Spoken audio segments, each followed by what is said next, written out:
नमस्कार प्रिय विद्यार्थियों। जैसा कि आप सबको पता है कि लॉकडाउन के दौरान सभी क्लासेस ऑनलाइन चल रही हैं। हम सब निबंध पढ़ रहे हैं, निबंध पर बातचीत कर रहे हैं। निबंध के इस क्रम में हमने बहुत सारी बातें सीखी, गद्य का इतिहास और गद्य की अनेक विधाओं के बारे में जाना। इस क्रम में हम भारत की सांस्कृतिक एकता, जो कि दिनकर का एक महत्वपूर्ण और प्रसिद्ध निबंध है, इसी क्रम में हम लोग इस निबंध पर बातचीत कर रहे हैं। इस बातचीत में हमने पिछली कक्षाओं में बहुत सारी बातें बता दिया है। पुनः हम कुछ बातों को आज फिर से दोहरा रहे हैं, जिससे आप इस कक्षा से जुड़ सकें। यानी आप थोड़ी सी बात पहले की जान लीजिए, जिससे कि आप पुनः आज की क्लास से रूबरू हो जाएंगे, जुड़ जाएंगे। हमने अभी तक हम लोगों ने यह पढ़ा था कि भारत की सांस्कृतिक एकता निबंध में दिनकर किन किन पहलुओं पर बातचीत करते हैं।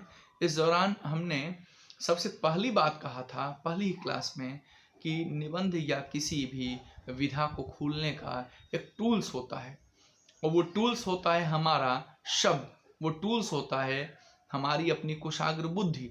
तो जब तक हम अपने उन शब्दों को नहीं तोड़ पाएंगे, उन शब्दों का मतलब नहीं जान पाएंगे, तब तक हम निबंध को भी पूरी तरीके से, निबंध के भाव को नहीं खोल पाएंगे, यानी भाषा तक ही सीमित रह जाएंगे।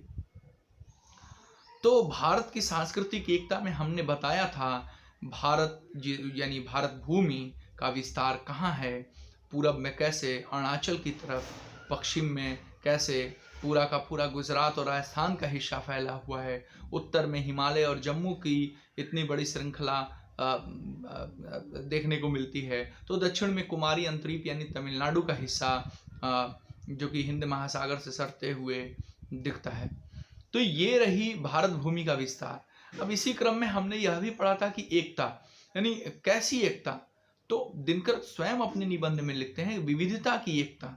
ये विविधता क्या है, शायद हम इसी बात की चर्चा पूरे निबंध में अब तक किए हैं, और इसी बात को केंद्र बिंदु में लेकर दिनकर भी पूरे निबंध में बातचीत कर रहे हैं।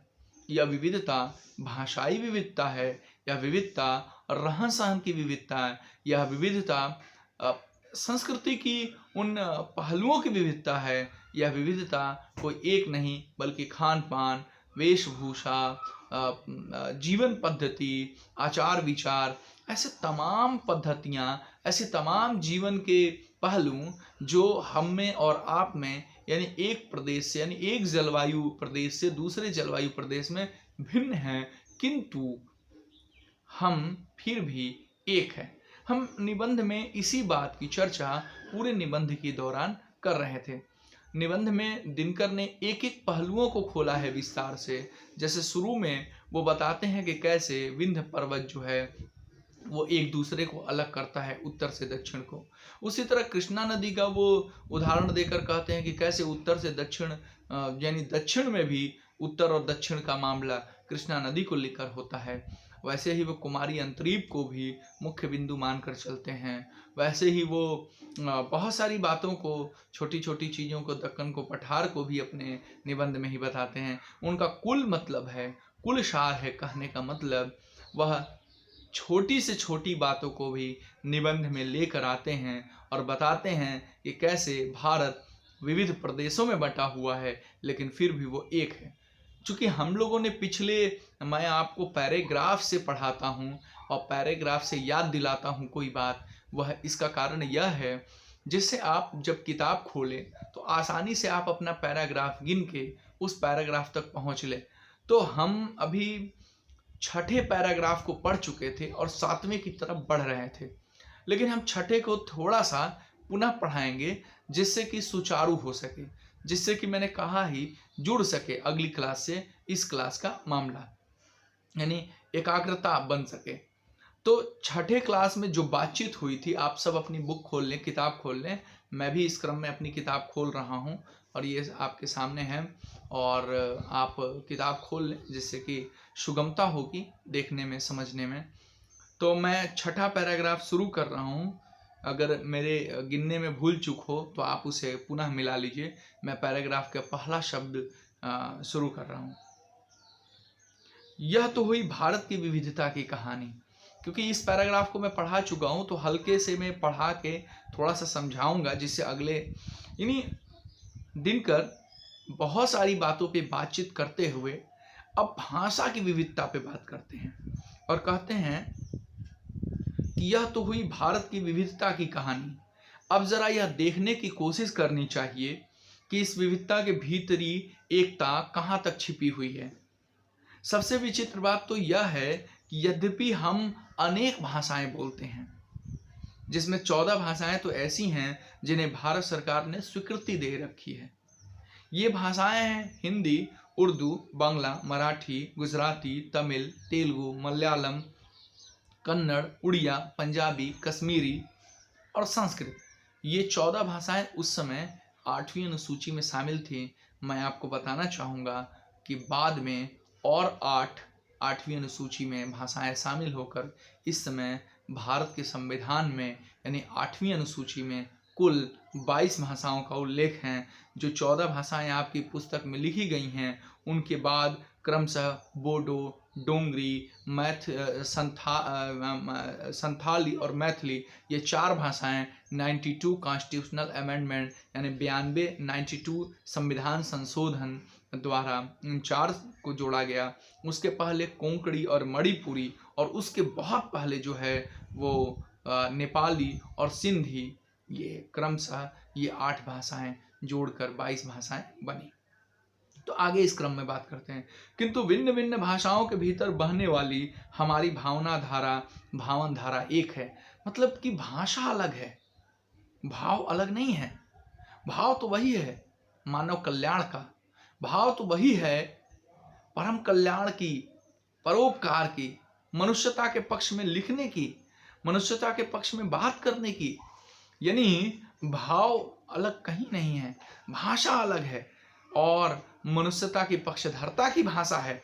यानी भाषा हो सकता है कन्नड़ हो, लेकिन लिखने वाला लेखक मनुष्यता के पक्ष में लिखेगा, वह मनुष्यता का उद्धारक है। तो यह है एकता। और क्या भिन्नता है? भिन्नता है हमारी भाषा। दिनकर इसी क्रम में कहते हैं, हम प्राय एक ही तरह के विचारों और कथा वस्तुओं को लेकर अपनी अपनी बोली और साहित्य रचना करते हैं। हाँ जी, मैंने अभी थोड़ी देर पहले यही बात बताया कि हम प्राय बहुत बार एक ही तरह की रचना करते हैं, एक ही तरह की बात लिखते हैं, बस भाषा अलग रहती है, भाव एक ही रहती है। वो भाव कौन सी रहती है? वो साहित्य रचना करते समय कौन सी भाव रहती है? वो मनुष्यता के पोषक वाली भाव रहती है, मनुष्यता का उद्धारक वाली भाव रहती है, मनुष्यता की पक्षधरता और परम कल्याण का भाव रहता है। इन्हीं भावों के साथ लेखक, साहित्यकार अपने भाषा को कलमबद्ध करता है। यानी कलमबद्ध केवल भाषा को करता है, लेकिन उसके मन में जो भाव रहता है वह परम कल्याण का भाव रहता है, जो कि किसी भी भाषा में, साहित्य में वही उमड़ कर आता है। इस क्रम में छठे पैराग्राफ को ही हम अभी 7वीं लाइन में हैं। हम प्रायः एक ही तरह के विचारों और कथा वस्तुओं को लेकर अपनी अपनी बोली में साहित्य रचना करते हैं। रामायण और महाभारत को लेकर भारत की प्राय सभी भाषाओं के बीच अद्भुत एकता मिलेगी। अब वो रामायण और महाभारत का एग्जाम्पल देते हैं। हम आपको अभी थोड़ी देर बाद चर्चा भी करेंगे, निबंध के अंत में कुछ बातें कही गई हैं उससे रिलेटेड करके, लेकिन थोड़ी चर्चा। इंडोनेशिया आपको पता है, श्रीलंका पता है, आपको पता है कि यहाँ सब जगह रामायण खेला जाता है, यानी रामायण नाटक रचा जाता है, दिखाया जाता है। सब में थोड़ी थोड़ी असमानता है, इसके बावजूद भी समानता है। वो क्या समानता है वो निबंध के अंत में बातचीत करेंगे, क्योंकि निबंध के अंत में ये बातें कहने के लिए कही गई हैं, तो हम यहाँ पे ये बात न करके यहाँ पे इसका उदाहरण देना भी गलत है। इसका कोई यहाँ उदाहरण देने का कोई प्रसंग नहीं है। यहाँ पे जितना था उतना मैंने आपको प्रसंग दे दिया, तो अंत में दूंगा। तो अपनी अपनी ये इसके सिवा संस्कृत और प्राकृत में भी भारत का जो साहित्य लिखा गया उसका प्रभाव भी सभी भाषाओं की जड़ में काम कर रहा है। आप तो जानते हैं कि संस्कृत देववाणी है, बहुत पुरानी भाषा है, और संस्कृत ने कैसे तमाम आचार्य जो संस्कृत के थे वो मनुष्यता के पक्ष में लिखे, लेकिन प्राकृत और पाली का कम योगदान नहीं है। यही मनुष्यता के पक्ष में चीन तक पाली और प्राकृत का विस्तार बहुत दूर तक हुआ। यानी यानी कहने का मतलब है कि शब्दों को, यानी भाषा कभी भी मनुष्यता की दरार नहीं रही है, मनुष्यता के पक्ष में रही है। भाषा भाषा समझने और समझाने का माध्यम रही है, भाव का माध्यम तो मनुष्यता ही रहा है, कल्याण ही रहा है। और यह कल्याण चाहे किसी भी भाषा में रचा गया, वो जस का तस दिखा, उसका प्रभाव इस सभी भाषाओं की जड़ में काम कर रहा है। विचारों की एकता जाति की सबसे बड़ी एकता है। देखिए, प्रश्न पूछे जाएंगे आपसे, हो सकता है, और यहां भी उल्लेख है। क्या उल्लेख है कि भाई विविधता क्या है, एकता क्या है? तो एकता यही है, भाव की एकता है, विचारों की एकता है, हमारी सांस्कृतिक समन्वयता की एकता है, हमारी जड़ों में जो हमारी परंपरा काम कर रही है वो एकता है। और ये सब एकता कैसी एकता है? ये विविधता की एकता है। हमारी विचार अगर एक रहेंगे तो हमें भाषा कभी अलग नहीं कर सकती है। यानी हम भाषा से थोड़े से रूढ़िगत परंपराओं से जुड़े जरूर रह सकते हैं, लेकिन हमें भाषा भाव देने में बांध नहीं सकती है। हम भाव देने के लिए स्वतंत्र तरीका ही अपनाएंगे। यानी भाषा हमें भाव, अगर हमारे मन मस्तिष्क में जो भाव तैर रहा होगा, जो उसे भाषा केवल कलमबद्ध कर सकती है, लेकिन भाव जो रहेगा वह, यानी परम कल्याण का भाव, मनुष्यता का भाव जो रहेगा, वही भाषा में ऑटोमेटिक दिखने लगेगी, स्वयं दिखने लगेगी। यानी भाषा बहुत हद तक आपको गलत दिशा में बांध नहीं सकती है। तो इन्हीं विचारों की एकता जाति की सबसे बड़ी एकता है। विचारों की एकता वही एकता है जो हमें किसी भी भाषा में लिखें, लेकिन हमें परम कल्याण के लिए लिखने के लिए विवश कर देती है। हम रामायण की तरफ खींचे चले आते हैं, हम महाभारत की तरफ खींचे चले आते हैं, हम श्रीमद् भगवत की तरफ खींचे चले आते हैं, हम साहित्य की तरफ खींचे चले आते हैं, हम संस्कृत में लिखे साहित्यों को अनुवाद करने की दिशा में खींचे चले आते हैं, क्योंकि हमें लगता है कि इसमें कल्याण की बातें कही गई हैं और उस कल्याण की बात को हम अपनी भाषा में लाना, यानी सिर्फ ट्रांसफर कर रहे हैं। किसको? भाव को। भाषा तो आप जानते ही हैं एक माध्यम है उस संस्कृत को आपके मलयालम में, आपके कन्नड़ में समझने और समझाने का, लेकिन जो साहित्य का भाव है, जो संस्कृत साहित्य का भाव है, वही चीज़ आप अपने साहित्य में केवल ले रहे हैं, ट्रांसफरेबल है। लेकिन भाषा ट्रांसफरेबल नहीं है, इसलिए यह भाव केवल दूसरे तक जा रहा है। और किसी भी लेखक या रचनाकार का सबसे बड़ा उद्देश्य यही होता है कि उसका भाव जस का तस अगर पाठक में चला जाए तो वह बड़ा लेखक हो सकता है या होता है। तो विचारों की एकता जाति की सबसे बड़ी एकता होती है। अतएव भारतीय जनता की एकता की असली आधार भारतीय दर्शन और साहित्य। जी हाँ, जिसकी मैं बात अभी थोड़ी देर पहले कर रहा था। और ये विचारों की एकता कहाँ से आती है? हमारे भारतीय दर्शन और भारतीय साहित्य से। दर्शन 6 होते हैं, साहित्य आप देख ही रहे हैं, अलग अलग भाषाओं में रचे हुए साहित्य हैं हमारे सामने, जो अनेक भाषाओं में लिखे जाने पर भी अंत में जाकर एक ही साबित होते हैं। यानी अनेक भाषाओं में, हम मलयालम में लिख रहे हैं रामायण, लेकिन उसका भाव एक ही है, उसमें सत्य की जीत होगी। असत्य की जीत किसी एक भाषा में आप दिखाइएगा, किसी एक भाषा में आप मुझे बताइएगा कि इसमें असत्य की जीत हो रही है सर।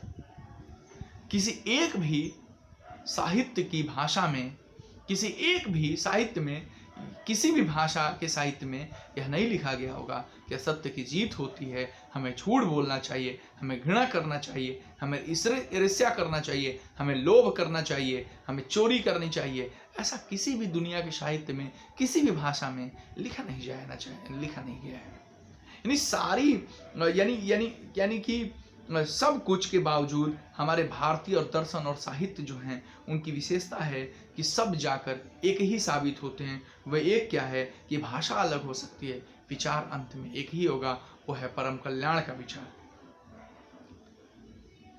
यह भी ध्यान देने की बात है कि फारसी लिपि को छोड़ दें तो भारत के अन्य सभी लिपियों की वर्णमाला एक ही है।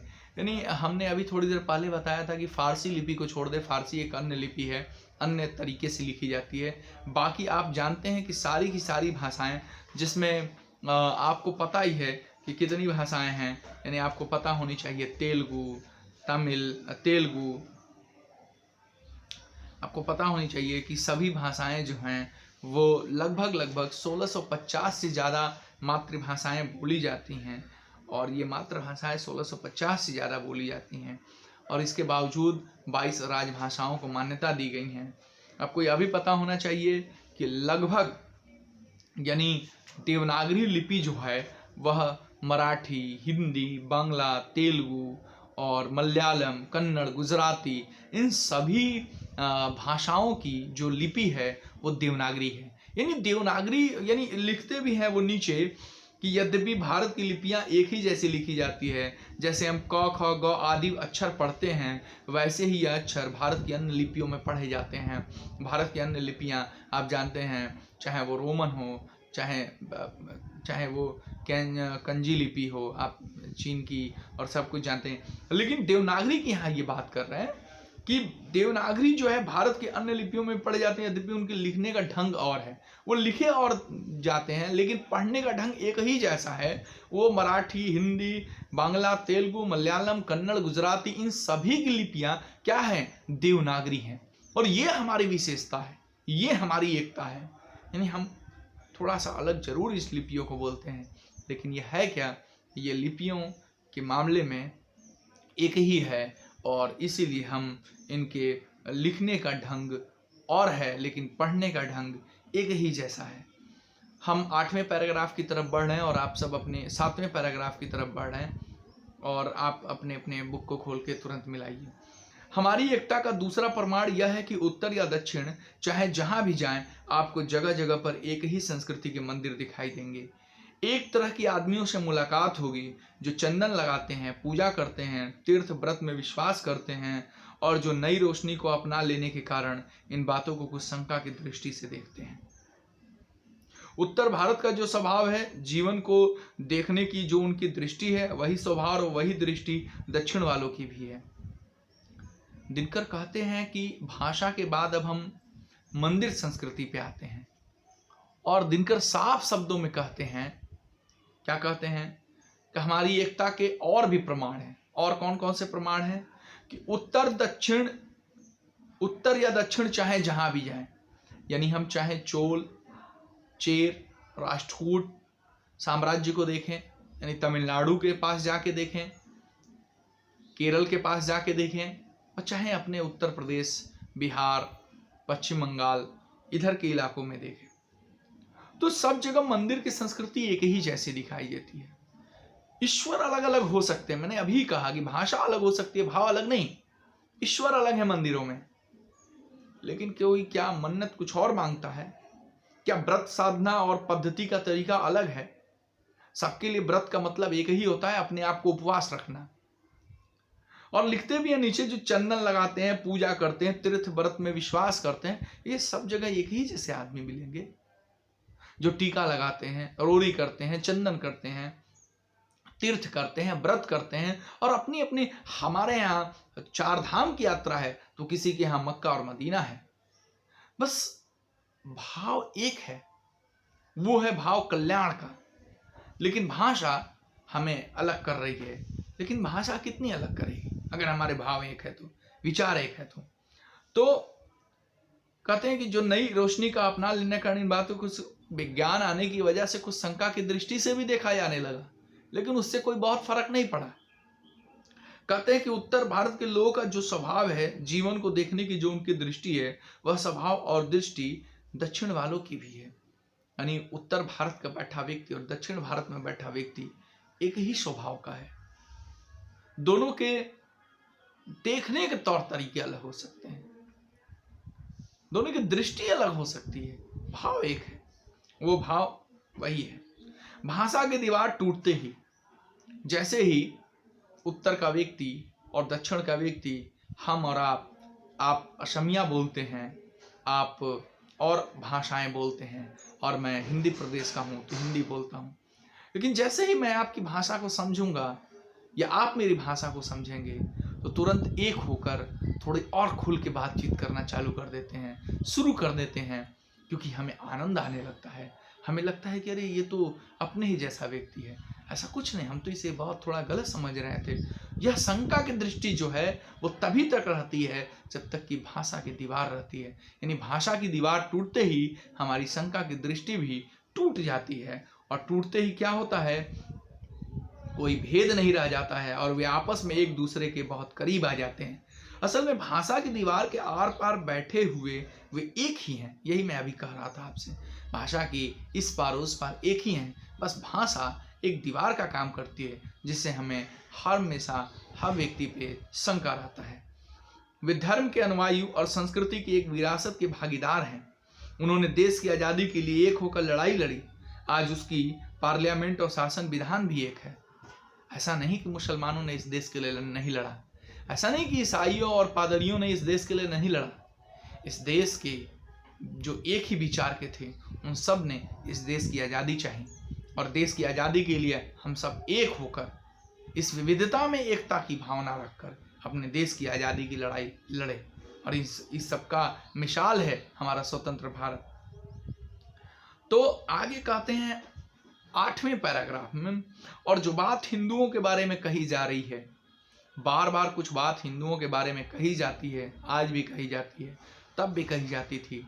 शायद दिनकर उससे भी प्रेरित होकर इस पैराग्राफ को लिखते हैं, और क्या इसका मतलब है ये इस पैराग्राफ के अंत में बताऊंगा।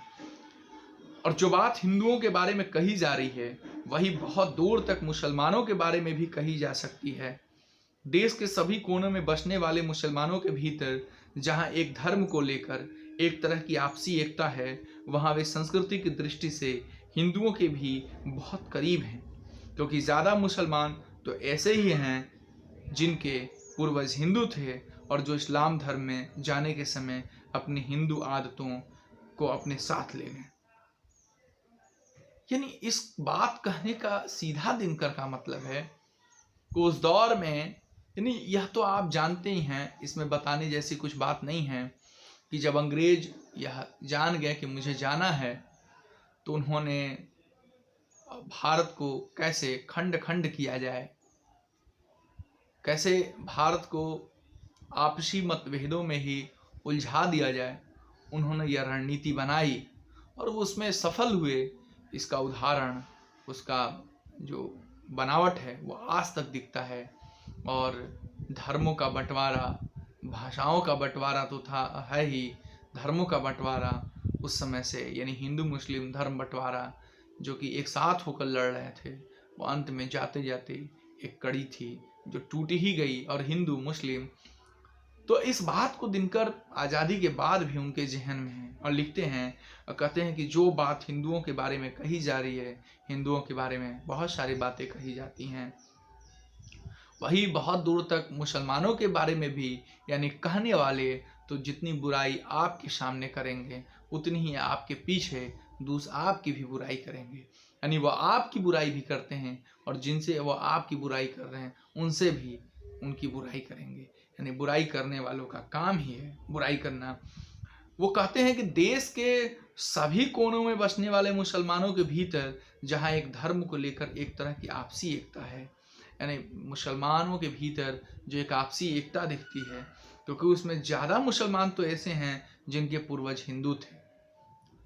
अब गाज़ीपुर के दिलदार नगर का ही हिस्सा देख लीजिए, वहाँ के बहुत सारे मुस्लिम जो थे वो हिंदू थे, बाद में किसी कारण वह मुस्लिम हो गए, और वहाँ पठान मुस्लिम जो है, पठान संस्कृति जो है वो गाज़ीपुर के दिलदार नगर में बसती है।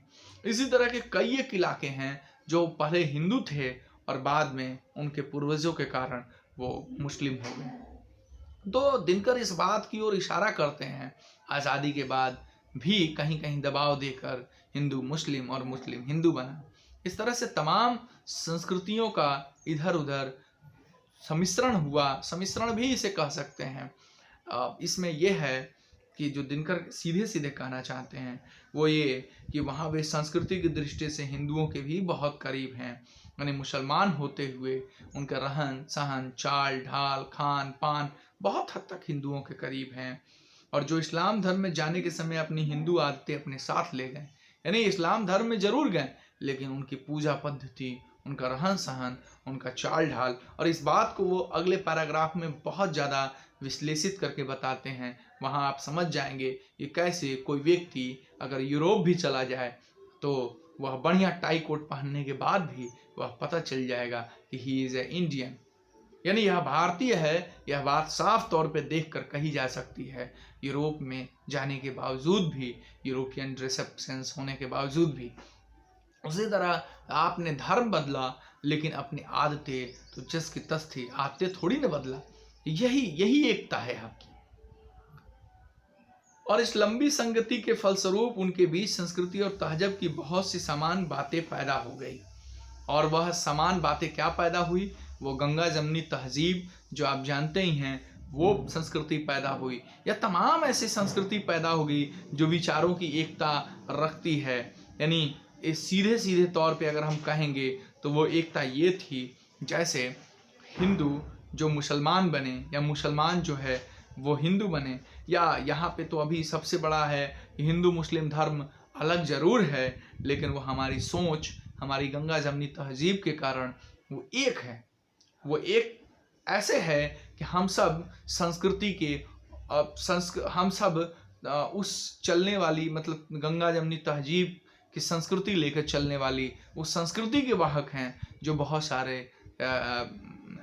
सारे मनुष्य के कल्याण के उद्धारक हैं, यानी मनुष्यता के पक्षधरता करने वाले हैं। ऐसी संस्कृति को लेकर हिंदू और मुसलमान दोनों वर्ग चलता है। ये गंगा जमनी तहजीब जिसकी हम बात कर रहे थे वो क्या है मैं आपको बताऊंगा। देखिए, गंगा जमनी तहजीब तो आप जानते हैं। थोड़ा सा मैं इसका एक छोटा एग्जाम्पल देकर साहित्य की दृष्टि से, साहित्य से लेकर आता हूँ जिससे आपको पता चल जाएगा। इस्लाम का उदय होता है, आप ये सब जानते हैं। भक्ति काल का भी उदय होता है। अब इसकी तो चर्चा हम करेंगे नहीं कि इस्लाम के कारण भक्ति काल आता है या फिर अपने आप आ जाता है, इसकी चर्चा हम नहीं करेंगे। हम इसकी चर्चा करेंगे कि इस्लाम आने के कारण, इस्लाम आने के बाद क्या मुसलमानों का स्वरूप वही रहा? क्या साहित्य का स्वरूप वही रहा? अगर हम देखेंगे तो भक्ति आंदोलन के समान इस्लाम में सूफी आंदोलन का प्रारंभ होता है, और उसका नतीजा क्या रहता है कि इस्लाम का जो स्वरूप है वो उदार हो जाता है, और स्वरूप उदार होने के बाद सांस्कृतिक उत्पाद बाहर आता है। वो सांस्कृतिक उत्पाद कैसे साहित्य में आता है? वो आता है कि मानव सभ्यता की बात की जाती है। वो गज़ल लिखते हैं, वो कव्वाली लिखते हैं। अमीर खुसरो ऐसे थोड़ी ना लिखते हैं। इस्लामी प्रवृत्ति होने के बावजूद भी, इस्लाम धर्म को स्वीकार करने के बाद भी वे बहुत सारे मनुष्यता के पक्ष में रखी जाने वाली कविताओं को, मुकरियों को, पहेलियों को बुझाते हैं, जिससे सीधे सीधे समाज में उन विसंगतियों और उन आडंबरों पर चोट करती है जो किसी एक धर्म और जाति के लिए नहीं लिखते हैं, बल्कि एक ऐसी संस्कृति की लिखते हैं जो मनुष्यता के पक्ष में है, यानी मनुष्यता की कल्याणकारी नीति है, उसके पक्ष में रहकर वो साहित्य की रचना करते हैं जो हम सब के लिए संदेश देती है।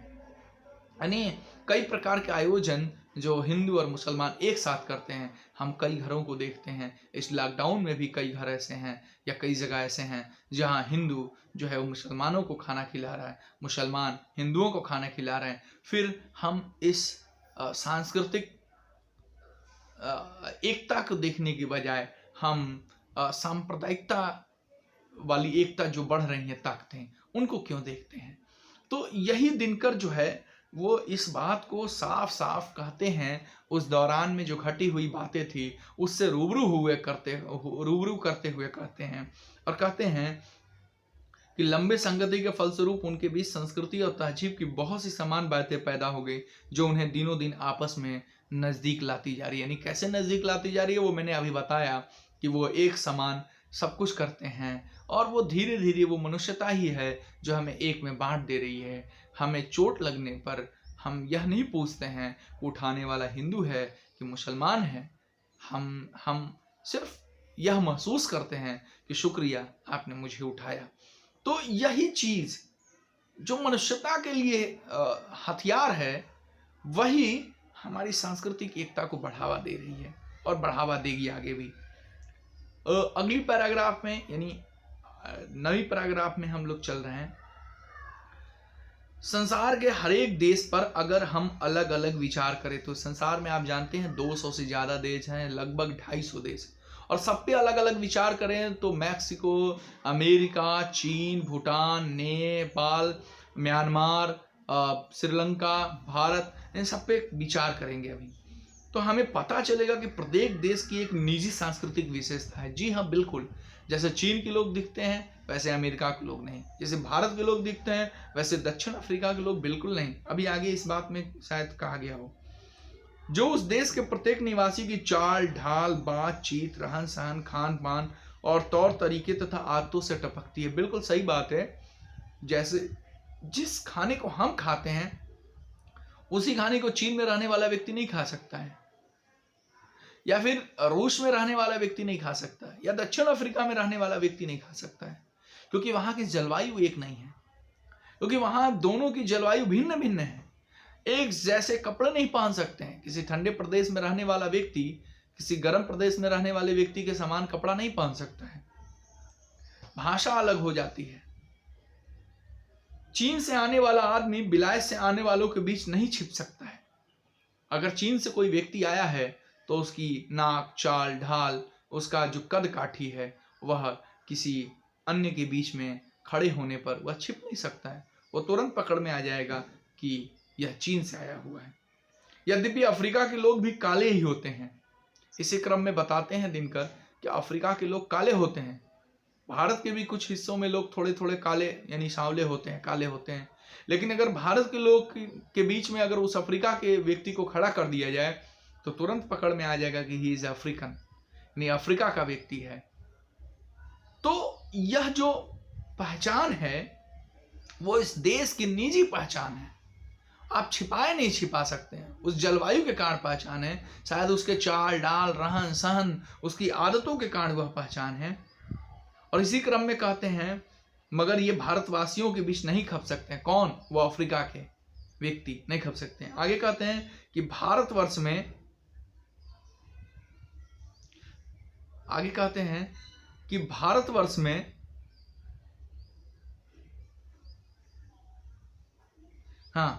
भारतवर्ष में यूरोपीय पोशाकें खूब चली हैं। आप जानते हैं कि वेस्टर्न कल्चर को हम लोग कितना तरजीह दे रहे हैं। हमें जीन्स पसंद है, हमें टाई, हमें कोट, इस तरह की चीज़ें हमें यानी पूरे भारतवर्ष को बहुत पसंद आ रही हैं। धीरे धीरे हम सभी इसके धीरे धीरे आदतों में शुमार होते जा रहे हैं। तो दिनकर के ज़माने में भी ये सब चीज़ें थी। पगड़ी धीरे धीरे ख़त्म होते जा रही थी, गमछा ख़त्म होते जा रहा था। अब तो बहुत हद तक ख़त्म हो गया है, लेकिन फिर भी जो है, जो बचा है जितना उतना बहुत है। पूरी दुनिया हमारी संस्कृति को मान रहे हैं और हम पाश्चात्य संस्कृति को मान रहे हैं। इस क्रम में दिनकर कहते हैं कि भारतवर्ष में यूरोपीय पोशाकें खूब चली, लेकिन यूरोपीय लिबास में, लिबास मतलब होता है कपड़ा, में सजे हुए हिंदुस्तानियों के बीच एक अंग्रेज को खड़ा कर दिया जाए, यानी एक अंग्रेज खड़ा कर दिया जाए, यानी इन इतने गोरे भारतीयों के बीच में, यानी दोनों गोरे हैं, लेकिन कहते हैं कि लेकिन आसानी से पहचान लिया जाता है इस तरह का कि हिंदू ही नहीं बल्कि हिंदुस्तानी, क्रिस्तान, पारसियों, मुसलमान भारत से बाहर जाने पर आसानी से, यानी वो कहते हैं कि यूरोप से आया हुआ व्यक्ति यहाँ पहचान ले जाए, यही बहुत बड़ी बात नहीं है। यहाँ का कोई यूरोपीय व्यक्ति, यानी जो बहुत सालों से, 30-40 सालों से, 20 सालों से, 15 सालों से कोई यूरोपियन कंट्री का व्यक्ति आके, यानी कोई अंग्रेज यहाँ रह रहा है और वो पुनः अपने अंग्रेज मतलब वहाँ अपने संस्कृति में चला जाए, अपने जगह पे चला जाए, यूरोपियन कंट्री में चला जाए और वहाँ यूरोपियन कंट्रियों के बीच में अगर खड़ा रहे तो भी वो पहचान के बता देंगे कि ही इज ए इंडियन, यानी हिंदुस्तानी है, भले यूरोपियन है इसके बावजूद भी, वही उसकी पुरानी संस्कृति यूरोपियन संस्कृति है इसके बावजूद भी, क्योंकि वह यहाँ बहुत समय तक रहने के बाद उसकी संस्कृति, उसकी आदतें, उसकी चाल ढाल, रहन सहन में वह यूरोपियन आदतें, यूरोपियन भारतीय आदतें आ जाती हैं, यूरोपियन हट जाती हैं।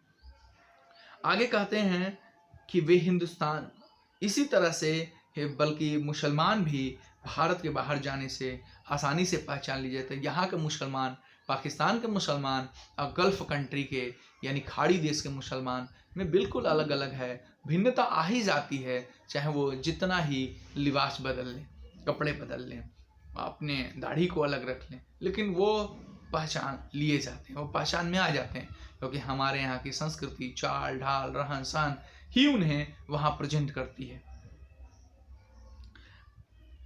आगे कहते हैं वे हिंदुस्तानी है कहते हैं, और यह बात कुछ आज पैदा नहीं हुई, बल्कि इतिहास के किसी काल से भारतवासी ही थे।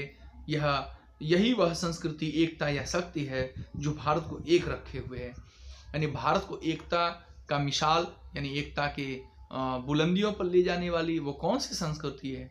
यही भारतवासी संस्कृति है। यही भारतवासी है जो भारतवासी को, यानी भारत को एक संस्कृति के उच्चतम शिखर पर ले जाकर खड़ा किए हुए हैं। कौन? ये जो भारत के अंदर जो विचारों की एकता है, जो संस्कृतियों की एकता है, यही एकता भारत की सांस्कृतिक एकता को सबसे ऊंचले दर्जे पर ले जाकर खड़ा की है। यही वह विशेषता है जो उन लोगों में पैदा होती है जो एक देश में रहते हैं, एक तरह की जिंदगी बसर करते हैं और एक तरह के दर्शन हैं और एक तरह की आदतों का विकास करके एक राष्ट्र के सदस्य हो जाते हैं। यानी हमने कहा कि हमारे यहाँ कोई यूरोपियन भी व्यक्ति आए और 10-15 साल रह जाए तो भारत की, या हम ही वहाँ जाएं तो एक समय बाद वहाँ की आदतें, चाल ढाल, रहन सहन में इतने ढल जाते हैं वो राष्ट्र के सदस्य हो जाते हैं। यानी एक तरह की जिंदगी बसर करते हैं, एक तरह के दर्शन और एक तरह की आदतों का विकास करके, यानी एक तरह की आदतें, एक तरह का दर्शन, एक तरह का विचार ही हमें सांस्कृतिक एकता की ओर ले जाता है। सांस्कृतिक एकता निबंध की यही समाप्ति होती है और आप सबको इसका मूल सार क्या है यह मैं 1 मिनट में बता रहा हूँ। हाँ, यानी मूल सार इसका है कि हमारे देश में, यानी किसी भी देश में विविधता होती है। हमारे देश में भी विविधता है। इस विविधता के बावजूद भी, इस भिन्नता के बावजूद भी एकता कहाँ है? वो एकता है विचारों की एकता, वो एकता है दर्शन की एकता, वो एकता है भाव की एकता। वो एकता क्या है कि ऐसी एकता जिनसे हम एक राष्ट्र के सदस्य हो सकते हैं, ऐसी आदतें जिससे हम अपने राष्ट्र से जुड़ सके।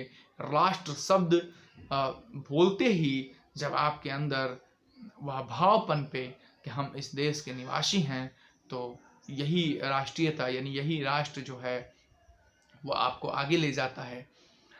थोपी जाने वाली चीज़ नहीं है, बल्कि ग्रहण करने वाली चीज़ है, करने वाली चीज़ है। तो सांस्कृतिक एकता के मद्देनज़र दिनकर इस पूरे निबंध में यह बात सिरे से कहते हैं, बिल्कुल इस बात को एहसास दिलाना चाहते हैं कि हम अपितु भाषा के माध्यम से भिन्न हैं, उत्तर दक्षिण में बटे हैं, पानी से बटे हुए हैं, जलवायु से बटे हुए हैं, ज़मीन से बटे हुए हैं, लेकिन हम भाव में एक हैं, विचारों में एक हैं और यही विचारों की एकता हमें राष्ट्र की एकता, सांस्कृतिक एकता के रूप में आगे ले जाएगी। तो इस निबंध की यही समाप्ति होती है। अगले क्लास में हम दूसरे निबंध पे चर्चा करेंगे। शुक्रिया।